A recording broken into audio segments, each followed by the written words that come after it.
সর্বপ্রথম আমরা আজকে এখানে দাঁড়িয়ে যে দাবি উচ্চারণ করেছি, ইতিমধ্যেই আপনারা শুনেছেন নিহত, আহত এবং অনেকেই যারা স্থায়ীভাবে পঙ্গু হয়ে যাবেন তাদের সঠিক তালিকা প্রকাশ করতে হবে। তাদের উপযুক্ত ক্ষতিপূরণ, সুচিকিৎসা এবং পুনর্বাসনের ব্যবস্থা করতে হবে। এখানে অপ্রাতিষ্ঠানিক খাতের অসংখ্য শ্রমিক কাজ হারিয়েছে, তার কাজের যে ক্ষেত্র এটা সংযোজিত হোক অথবা কোনো মালিক কর্তৃক হোক, সেটা ধ্বংস হয়েছে, জ্বালিয়ে পুড়িয়ে দেওয়া হয়েছে। ফলে অপ্রাতিষ্ঠানিক খাতে অসংখ্য শ্রমিক কর্মহীন হয়ে পড়েছে। তাদের দৈনিক দিনারি দিন খাই শ্রমিক যারা, তাদের এখন দিন চলছে না, অনাহারে অর্ধাহারে দিনাতিপাত করতে হচ্ছে। আর প্রাতিষ্ঠানিক খাতের শ্রমিকদের নিয়ে চলছে নানা চাল বাহানা।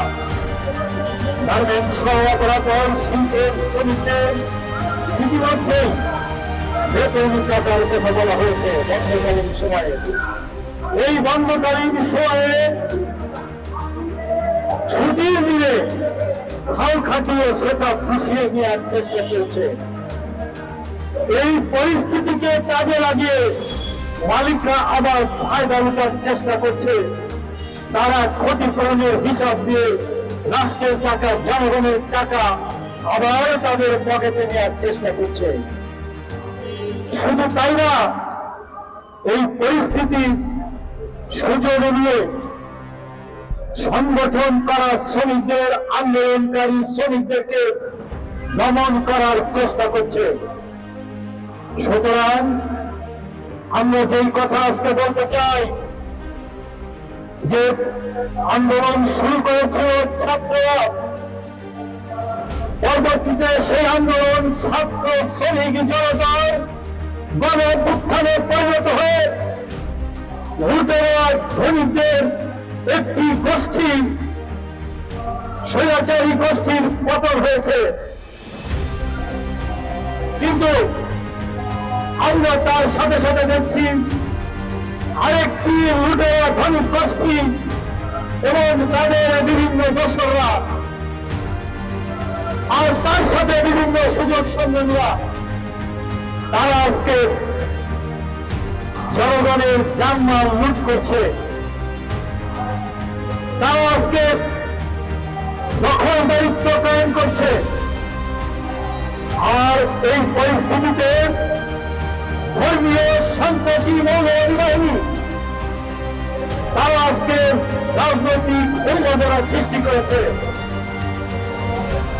এবং অতীতের শিক্ষা থেকে আমরা বলতে চাই, যখনই কোন পরিস্থিতি, কোন সংকট তৈরি হয়, সেইখানে পুঁজিপতিরা, লুটেরা তারা ফায়দা লুটে, আর তার সবচেয়ে বড় আঘাতের শিকার হয়, ক্ষতির শিকার হয় শ্রমজীবী মেহনতি মানুষ।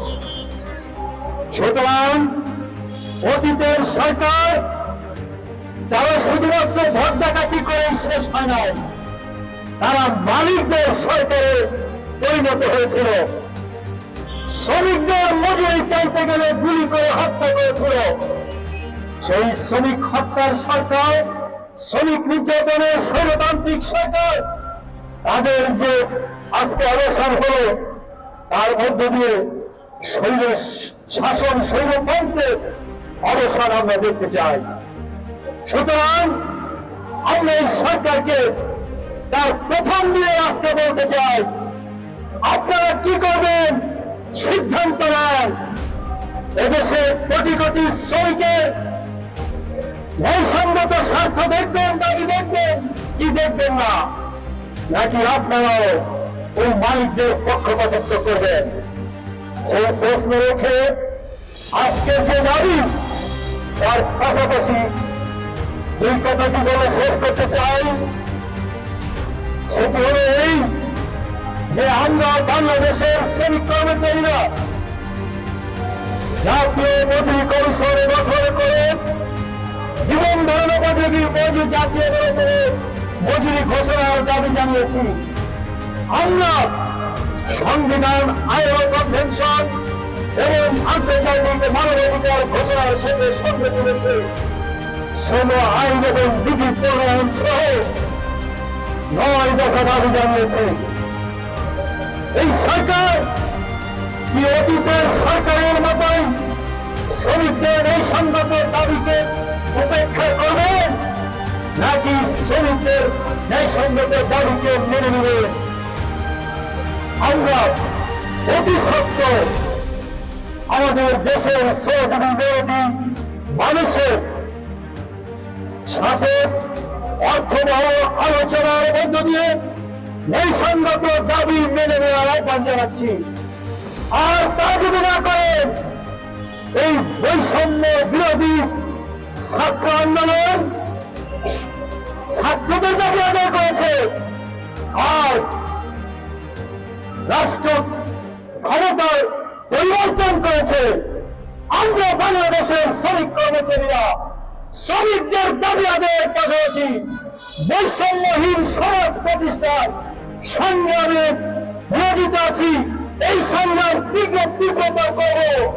সমালোচনা, মনোভাব, লুটেরা পরিবার সবটাকে মোকাবেলা করে আমরা সামনের দিকে এগিয়ে যাব।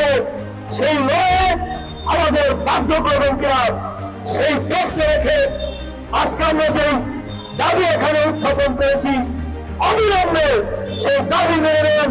তা না হলে জাতীয় শ্রমিক কর্মচারী আন্দোলন বাংলাদেশের কোটি কোটি শ্রমিককে নিয়ে লড়াই সংগ্রামের মধ্যে দিয়ে এই দাবি আদায় করতে বাধ্য হবে। তার ফলে যদি আপনারা আবার কোনো চাপে পড়েন, রাষ্ট্রের যদি কোনো ক্ষতি হয়, তার দায় দায়িত্ব আপনাদেরকে নিতে হবে। সেই হুঁশিয়ারি উচ্চারণ করে